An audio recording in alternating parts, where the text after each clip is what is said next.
The letter wasn't supposed to exist, and yet the moment Harry saw it, everything reportedly stopped. Not paused, not questioned. Stopped, because this wasn't just any message. This was Doria silent for years, controlled, calculated, never stepping outside the lines, and suddenly, without warning, there was a private letter. Not a statement, not a public defense. A letter. Personal, direct, and according to whispers that refused to settle, it carried something about Lilibet that Harry had never heard before. Not from Meghan, not from anyone. Windsor Castle, May 2018. Cameras locked onto one figure walking alone, and that image became permanent. Doria Ragland. Composed, untouchable, untested, the one piece of the story nobody questioned. That image mattered more than people realized, because for years, Doria wasn't just present, Doria was positioned. Carefully, precisely, every appearance timed, every absence intentional. She didn't speak, and that silence wasn't emptiness, it was control. Absolute control. And when someone operates like that, when someone maintains that level of discipline for years, you don't expect a letter. You don't expect anything that breaks pattern. But something did. The letter reportedly surfaced quietly. No announcement, no leak in the usual channels, just movement behind the scenes, the kind insiders describe as contained urgency. And when Harry saw it, the reaction wasn't anger. That's the part that keeps coming up again and again. Not anger, not denial. Silence, the kind of silence that follows something you can't immediately process. Because what was inside that letter wasn't framed like an accusation. It wasn't dramatic. It wasn't emotional. It was described as measured, almost factual, a tone that didn't match the weight of what it implied. And what it implied, according to multiple whispers circling the same detail, was that something about Lilibet's story, something foundational, was not as simple as it had been presented. Not wrong, but not complete. And that distinction, that's where everything begins to shift. Doria was always the one stable element, the emotional anchor, the piece of the narrative that never cracked. So if that same person suddenly introduces doubt even quietly, even privately, it doesn't just raise questions, it rewrites context. Because think about the structure that had already been built. A carefully managed image, a story told through selective appearances, controlled interviews, curated visuals.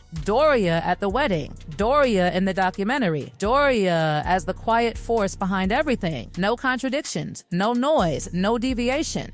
Until now. And what makes this even more unsettling is the timing. This didn't happen at the beginning when narratives are still forming. This didn't happen in the middle when pressure is at its peak. This reportedly happened after everything had already settled into place, after years of repetition, after the story had been accepted globally as fact. That's when the letter appears. And according to sources who won't go on record but keep repeating the same fragments, the letter didn't reveal something explosive in the way people expect. It revealed something subtle, a shift in understanding, a missing layer, the kind of detail that doesn't scream but lingers. And here's where it gets more complicated. Because Doria doesn't speak publicly, ever, that's not speculation. That's a pattern, a decade-long pattern of absolute silence. So when someone like that chooses to communicate privately instead, it's not random, it's deliberate. Every word carries intention because every word is rare, which means the letter wasn't just information, it was a decision. And decisions like that don't come without a reason. So what changed? What shifted enough behind closed doors that Doria would step outside the role she had maintained so carefully for years? Some point to the timeline, the corporate restructuring, the household dynamics, the mounting pressure that insiders have described as sustained and internal. Others point to something more personal, something tied directly to Lilibet and the way her story has been framed from the beginning. Because the letter reportedly didn't challenge Lilibet herself. It challenged the narrative around her. And that's where Harry's reaction becomes the most revealing part of all. No immediate response, no visible pushback, no public correction, just silence. Again, but this time it wasn't controlled silence, it was reactive silence. The kind that happens when something doesn't fit what you thought you knew. And if that sounds familiar, it should, because this isn't the first time silence has played a role in this story. For years, gaps have existed. Small ones, dismissible ones, the kind you can overlook if you're not looking closely. But when those gaps start aligning, when they begin forming a pattern, they stop being coincidences. They start becoming structure, and structure is harder to ignore. What the letter reportedly did was connect those gaps. Not loudly, not dramatically, but clearly enough that Harry couldn't immediately dismiss it. And that's what left him speechless. Not because it was shocking in a headline sense, but because it was precise, specific, difficult to argue with without unraveling other parts of the story at the same time. Now step back and look at the bigger picture. A woman who never speaks publicly chooses to write privately. quietly, a letter that doesn't explode but lingers, a reaction that isn't denial but silence, and a topic, Lilibet, that suddenly feels less settled than it did before. Because when the most controlled voice in a narrative shifts even slightly, it forces everything else to be re-examined. And maybe that's the real story here, not what the letter said. And the moment you place that letter back into the timeline exactly where it appears, not where it feels convenient, it starts colliding with everything that followed. Everything that had already been quietly building underneath the surface, because this was never just about one document, it was about what that document forced into the open when it arrived at the exact point where the structure was already under strain, where the commercial rebuild had started to stall, where decisions were being made behind closed doors that never reached the public in full. And suddenly, the one person who had always remained outside the operational machinery, outside the visible decision-making, was now directly intersecting with it in a way that couldn't be dismissed as symbolic or emotional. Because this wasn't a public gesture, it wasn't a carefully staged image, it was a private intervention that landed inside a system already balancing too many moving parts. Because when you trace the sequence properly, when you don't skip steps or compress timelines, the letter doesn't sit alone, it sits right alongside the period when Doria moved deeper into the household. When Doria became described as essential to the daily functioning of that space. When Doria was no longer just the distant, composed figure from Windsor, but an active presence inside the same environment where decisions about image, identity, and narrative were being actively shaped. And that proximity matters, because proximity changes perspective. And perspective changes what someone is willing to stay silent about, especially someone who had maintained silence for so long that it had become part of the narrative itself, a silence that had been interpreted as loyalty, as stability, as agreement, until suddenly that silence breaks not publicly, not dramatically, but privately, precisely where it would have the most impact. So the focus shifts back to the core detail that refuses to settle, the idea that the letter didn't introduce a completely new story, it adjusted an existing one. It added context that had never been publicly acknowledged, and once that context exists, even if it's only known within a small circle, it changes how every previous moment is understood. Because now, every image, every statement, every carefully constructed piece of narrative has to be reconsidered against the possibility that it wasn't incomplete by accident, but by design. And that possibility doesn't explode outward, it sinks inward. It creates a quiet tension that doesn't resolve easily because it doesn't offer a clear contradiction, it offers a complication. And complications are harder to manage than contradictions, because a contradiction can be denied, it can be corrected, it can be framed as false, but a complication just sits there, persistent, unanswered, forcing anyone who encounters it to decide whether to ignore it or follow it further. And the letter, as it's been described, functions exactly like that. It doesn't demand attention, it draws it slowly, almost reluctantly, until the person reading it realizes that the question it introduces isn't going away, it's expanding, connecting to other details that once felt separate but now seem linked by something deeper, something structural. So the letter doesn't end the story, it opens it in a direction that wasn't previously visible. It forces a pause, not because everything has fallen apart, but because everything suddenly requires re-evaluation. And in a narrative that has been built so carefully over time, that kind of pause is more disruptive than any direct confrontation could ever be, because it doesn't give a clear path forward, it leaves everything suspended, unresolved, waiting for a response that may never come, because responding would mean acknowledging the very thing the structure was designed to avoid. And that is where the tension holds, not in what has been proven or disproven, not in what has been confirmed or denied, but in what now exists quietly between those spaces, the letter, the silence, the reaction, all sitting together without resolution, creating a version of the story that feels unfinished in a way it never did before, as if something has shifted just enough to make certainty impossible, and once certainty is gone, the entire narrative begins to feel less like a fixed account and more like something still unfolding, still changing, still waiting for the moment when whatever is being held back can no longer remain contained.